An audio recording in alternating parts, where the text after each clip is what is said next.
আসসালামু আলাইকুম friends, welcome back to my channel. শীতের সন্ধ্যায় যদি থাকে ভুনা চা আর সাথে গরম গরম পেঁয়াজু, তাহলে তো আর কোনো কথাই নয়।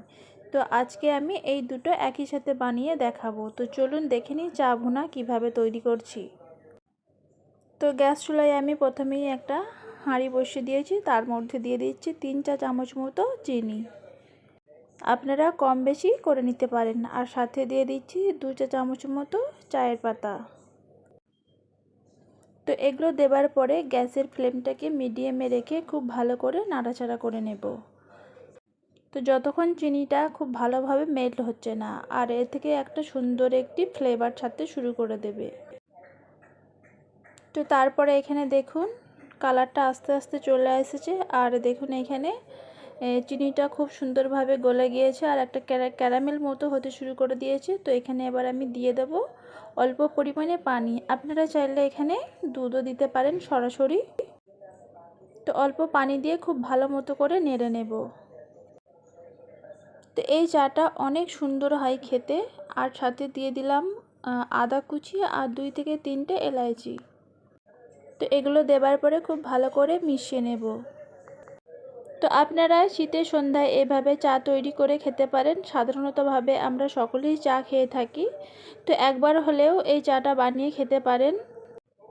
তো এখানে আমি দিয়ে দিচ্ছি 3 থেকে 4 কাপ মতো দুধ। এখানে আর কোনো রকমভাবেই পানি দেব না।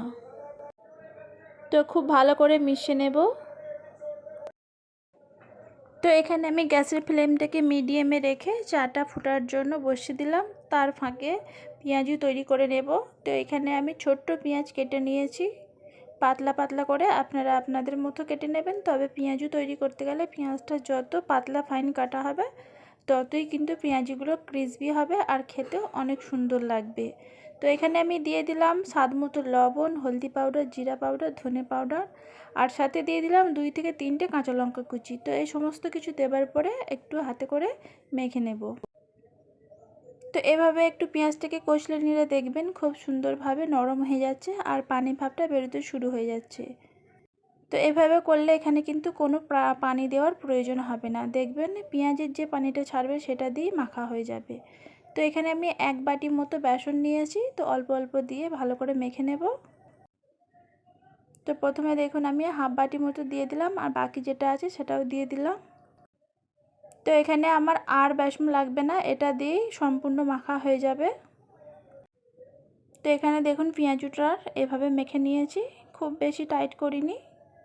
তো এখানে এবার আমি গ্যাস চুলা অন করে কড়াই বসিয়ে দিয়েছি, আর এখানে 1 থেকে 1.5 কাপ মতো তেল দিয়ে দিলাম। আর পেঁয়াজু শেপটা আমি যে পাতলা পাতলা যত ভালো হবে তত দেখবেন ক্রিসপি হবে ভেতরটা।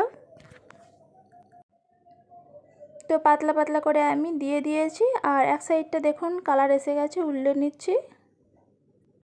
গরম গরম পেঁয়াজু থাকলে আর সাথে চা আর কিছুই লাগবে বলে মনে হয় না।